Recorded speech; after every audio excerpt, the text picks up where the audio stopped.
नमस्कार, आप देख रहे हैं वॉइस ऑफ हाउस और मैं हूं आपके साथ ज्योतिका। आइए रुक करते हैं खबर की ओर।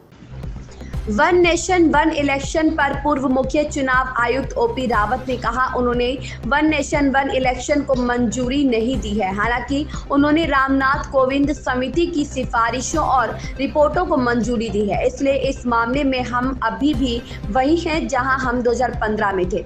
जब हम संशोधन की बात करते हैं, एक बार जब संसद को भेजने के लिए एक मॉडल तैयार हो जाता है तो हम कह सकते हैं कि यह वन नेशन वन इलेक्शन की दिशा में एक कदम है। उन्होंने कहा है कि वह शीतकालीन सत्र में वन नेशन वन इलेक्शन का पहला मॉडल लाएंगे। तब तक बहुत सारे अगर मगर है। देखिए, इसमें अभी उन्होंने वन नेशन वन इलेक्शन को अप्रूव नहीं किया है। उन्होंने श्री रामनाथ कोविंद कमेटी की अनुशंसाओं को, उनके प्रतिवेदन को अनुमोदित किया है। इसलिए अभी हम वहीं के वहीं हैं जहां 2015 में थे। एक बार जब कुछ भी अमेंडमेंट की बात करेंगे, कोई भी उसका मसौदा तैयार होगा, पार्लियामेंट में जाने के लिए तैयार होगा, तब वो पहला कदम होगा वन नेशन वन इलेक्शन की तरफ। तो अभी इसमें समय है और मुझे लगता है कि जब तक पहला मसौदा, जैसा कि प्रॉमिस किया है कि दिसंबर के शीतकालीन सत्र में वो लाएंगे, तभी पता लगेगा कि क्या है, क्योंकि इसमें भी बहुत से इफ्स एंड बट्स हैं।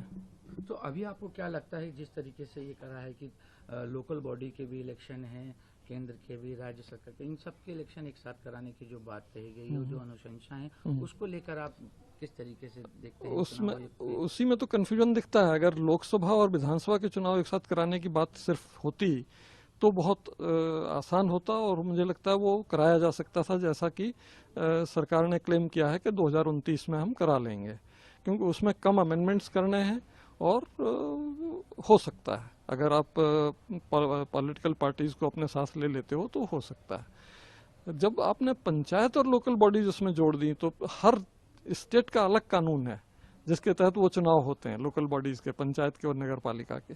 और उस कानून में संशोधन करने का अधिकार आपको नहीं है, वो सिर्फ राज्य सरकार और विधानसभा को है।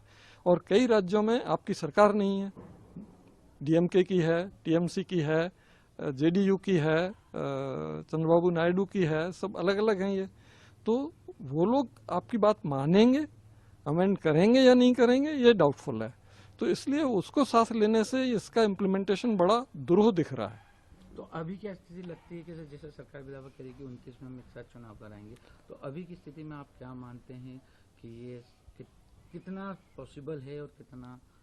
अगर उन्होंने ऐसे कहा है कि पहले फेज में हम लोकसभा विधानसभा का कराएंगे, बाकी जो बाद में कहा कि 100 दिन के अंदर वो कराएंगे, वो अगर भूल जाएं, सिर्फ लोकसभा विधानसभा के कराने की बात हो तो अमेंडमेंट भी हो सकते हैं और चुनाव भी हो सकते हैं, क्योंकि उसमें जो जो चीजें होनी हैं वो इस टाइम फ्रेम में पॉसिबल हैं। इस खबर में बस इतना ही। बने रहिए वॉइस ऑफ हाउस के साथ। लेटेस्ट अपडेट से जुड़े रहने के लिए हमारे चैनल वॉइस ऑफ हाउस को सब्सक्राइब करें, लाइक करें और बेल आइकन दबाना बिल्कुल ना भूलें।